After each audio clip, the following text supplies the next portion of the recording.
पहले दौर जड़ा सी ना वो बहुत अच्छा सी ते बेगम साहबा हुण जी गई आ दूध लैण ते कोई चाय दे इन्हां दे ना मैं दूसरा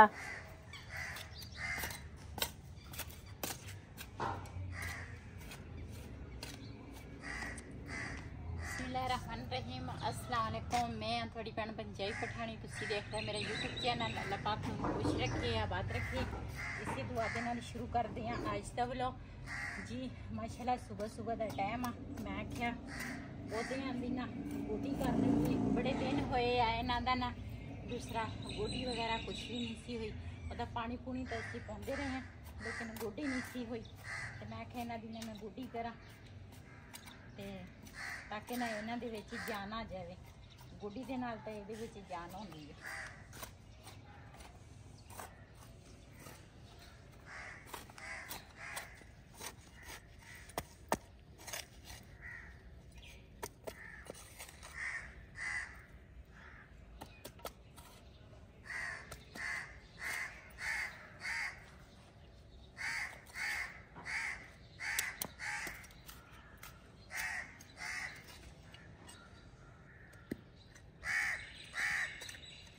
इन्हां दे जिहड़े मुੱਢ वा ना इन्हां नूं इस तरह मिट्टी लाई आ।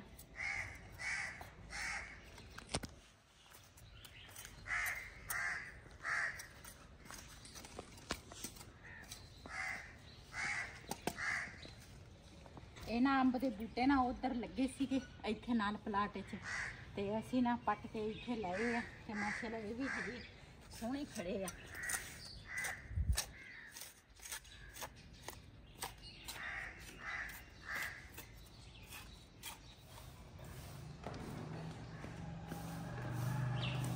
जी इधर ना धनिया लाया वा ते इन्हां दी तां मैं गोडी कर लई आ। इन्हां नूं पानी पावांगी ਇਹਦੇ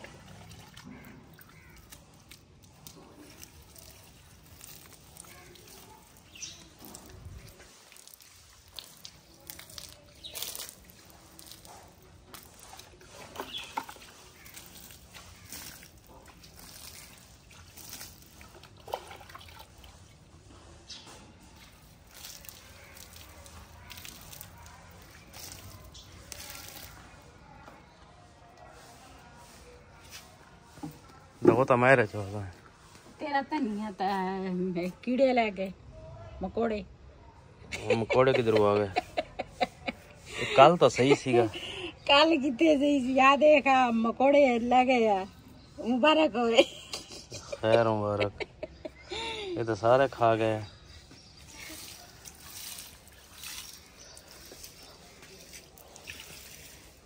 ये मकोड़े किधर आ गए? मकोड़े इथों निकलते हैं रोज शाम में निकलते।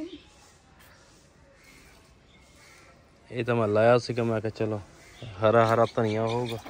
हरा हरा धनिया एक मकोड़े बबली भी ख्याल नहीं रखती ते कोल बैठी है। कीड़े मकोड़े इन्ने ज्यादा होंगे आ। शाम ते बबली दे पैर चेक करो ਇਹਦੇ पैर धोने वाले आ।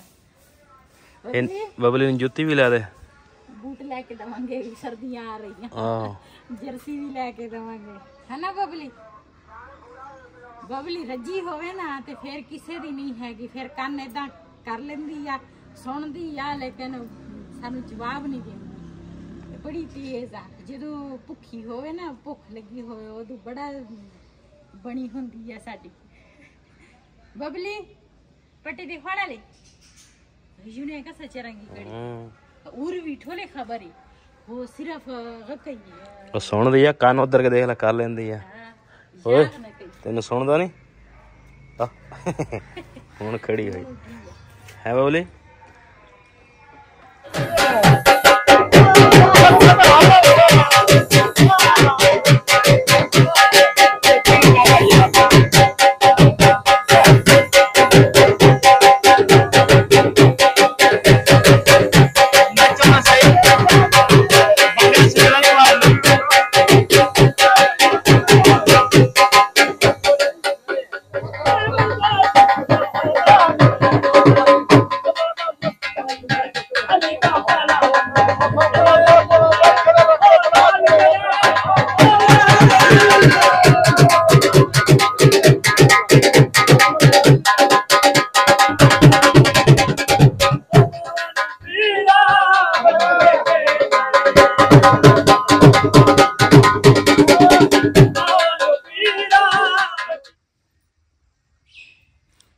माशाल्लाह जी माशाल्लाह। आज तो चश्मे बदूर ਐਨਕਾਂ ਲਾਈਆਂ।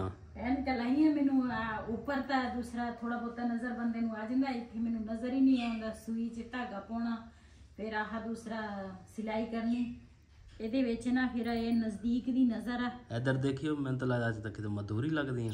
ਅੱਛਾ ਪਤਾ ਨਹੀਂ, ਦੂਰ ਮੈਂ ਐਨਕ ਦੇ ਵਿੱਚ ਦੇਖਾਂ ਨਾ ਤੇ ਫਿਰ ਮੈਨੂੰ ਚੱਕਰ ਆਉਂਦੇ ਆ। ਇਹ ਦੂਰ ਦੀ ਨਹੀਂ ਨਾ ਹੈਗੀ, ਨਜ਼ਦੀਕ ਦੀ ਆ। ਤੇ ਇੱਧਰ ਕੁਛ रजाई जी है ना मूँह मेरी बेटी ने सीता वा तो कुछ ना जगह जगह ते ये उपर ना छड़ाया वा छाड़, तो ये डबल रजाई है, डबल बैड की है। तो ये ना हुण छाड़ चढ़ाया वा तो जगह जगह ते ना ये इस तरह मैं टांके लावांगी ताकि ये रजाई जी है ना कट्ठी ना होवे। तो उधरों मैं टांके ला ले आ साइड रंगी आ, तो इधर ना मैं टांके ला लेनी है। मैं क्या दूसरा ये फिर बंदे नूं ना थोड़ी मुश्किल नहीं होंदी, क्यों इस तरह टक लगे होवे ना ते फिर रजाई सौखी बंदा उपर ले लैंदा वा, कट्ठी नहीं होंदी। उदा तो फिर बच्चे जदों उपर लेंदे हैं ना रजाई ते फिर लत्तां लुत्तां विच मारदे आ, फिर रजाई कट्ठी हो जाती है। इहदा सौखा तरीका यही आ, चार चफेरे जगह जगह ते ना इस तरह टक ला दे।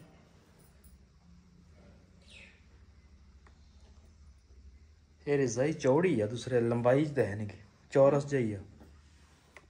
डबल बेड दी है ना, इस करके इस तरह डबल बेड दी इस तरह ही हुंदी है। अच्छा हाँ जी माशाल्लाह, साडी रजाई जिहड़ी है ना वो हो गई मुकम्मल। ते ਇਹਦੀ ਹੁਣ ਲਾਵਾਂਗੀ ਤੈਅ। ਤੇ ਇਹ ਵੀ ਕੰਮ ਇੱਕ ਕਾਫੀ ਬੜਾ ਕੰਮ ਮੈਨੂੰ ਲੱਗਦਾ ਸੀਗਾ। ਜਦੋਂ ਬੰਦੇ ਦੀ ਸਿਹਤ ਅੱਛੀ ਹੋਵੇ ਨਾ ਜਾਂ ਦੂਸਰਾ ਕੋਈ टेंशन परेशानी ना हो, फिर बंदे को कोई काम भी मुश्किल नहीं लगता। लेकिन जो फिर थोड़ा बंदा परेशानियों च होवे ते सेहत अच्छी ना हो ना, तो फिर बंदे ने जिहड़ियां ना वो मैं किसी को नहीं सिलाई कराइयां, मैं खुद करदी हाँ। तो मैं छोटी बेटी को भी सिखाइया वा रजाइयां। मैं ये काम चंगा हुंदा, बंदा घर बैठे ना किसी नूं बंदा कवे सी के दिओ ना कुछ, बंदा आप ही सी लैंदा। मेरी छोटी बेटी भी सी लैंदी आ, मैं भी सी लैंदी हाँ, बेटी नूं मैं ही सिखाई। ते ये जिहड़ा काम सी ना ये रजाइयां दा काफ़ी सारा हुंदा। कंबल होवे ना फिर बंदे नूं टेंशन नहीं हुंदी, बंदा धो के बंदा ले लैंदा वा उपर। रजाइयां धोवो, इनूं दे लो, सीवो, पता नहीं कितना काम हुंदा। ते ये भी हुण साफ हो गई आ। ते ये हैगी आ रेहान दी, ते दूसरी एक हैगी आ वो है बिलाल दी। ते असी तो कंबल लैने आ, ये साफ सुथरी हुण हो गई है। चलो ये पहले मेरे ते रखो, रजाई दियो, ठंड लगदी है। आजा तेरे ते रजाई दा, आजा पहले तेनू लुकावा विच रजाई दे। एनका लातियां जी अज बेगम से बने, वाह जी वाह। ये हर वक्त वालियां नहीं ना हैगियां। ये कहते हैं भी जदों कोई नजदीकी दा कोई काम होवे ना बरीकी वाला, फिर किसी ऐनक लाउणी है। मैं दूर दी भी हुण लैणी है, मेरी नज़र ना बहुत कमजोर हो गई है, विच ही दूर दे लग जांदी। चलो उठाओ इसको। अच्छा आए बिस्तरा चक्का चलो उठाओ जी। मैं ना दूसरा थोड़ी जी मलाई सीगी ते थोड़ा जिहा ना दही मंगा के मैं आखा लस्सी बन जाऊगी, तो ये ना मैं रिड़कन लगी हाँ। मैं ना रात दे ना दूसरा जाग लाया सी, लेकिन सुबह मैं देखिया ना तो हुण मौसम चेंज होया, सुबह टाइम ना नहीं सी दही जमिया, तो हुण मैं देखिया तो जम गया सी। ते ये मैं आख्या दूसरा रेड़क लवां, ते माशाल्लाह मक्खन जिहड़ा वा ना वो आ गया वा। ते हुण मक्खन कड्डांगी। इतकी इन्ना ज़्यादा नहीं होएगा, वैसे तो मैं महीने तो बाद रिड़कदी हाँ, लेकिन इतकी मैं महीने तो पहले ही दूसरा मलाई जिहड़ी है ना महीने तो पहले रिड़क लई आ। ते साडी सलाह सीगी भी असी ना साग पकाइए, कल मंडी च लै के दे दें।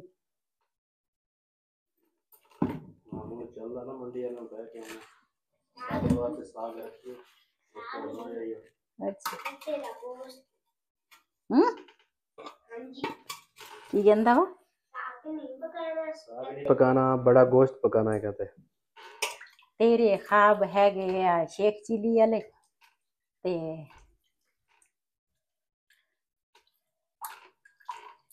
खाना खुना इन्हें हुंदा नहीं। आहो फरमैश नवीं तो नवीं फरमैश दी हुंदी है।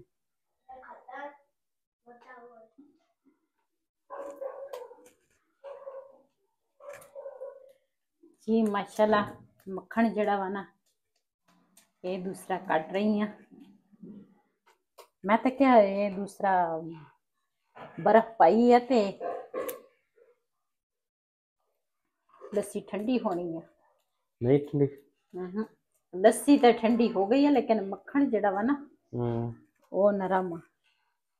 मैं कहा चलो हुण कढ़ ही लैनी आ इसे तरह। चल ठीक जी माशाल्लाह अज ना असी पकाई आ दाल मूंगी ते मसरां दी। इधर सलाद कटिया नाल है लस्सी। असी ना मैं हुण लस्सी बनाई आ ते बिलाल जड़ा वा ना वो तो अपनी आंटी ने जड़ा स्कूटर लैके आई है वो नाल खेल रहा वा। ते चलो खाना खाओ चल आओ जी। असी ना हुण लगे हैं खाना खाण ते जिन्हें साडे नाल खाना खाना आण के साडे नाल खाना खा सकते हैं। ते दाल बनाई आ असी मूंगी मसरां दी ते बड़े मज़ेदार हुंदी आ वो भी तुड़के वाली ते नाल है लस्सी। लस्सी दे विच ना नमक पाया बर्फ पाई आ ते बड़े मज़े की लस्सी होएगी। वालेकुम सलाम जी माशाल्लाह असी ना खाना खा लिया वा ते इस वीडियो का मैं इत्थे एंड करांगी। इसे दे नाल अपनी भैन नूं दिओ इजाज़त। अल्लाह हाफिज़।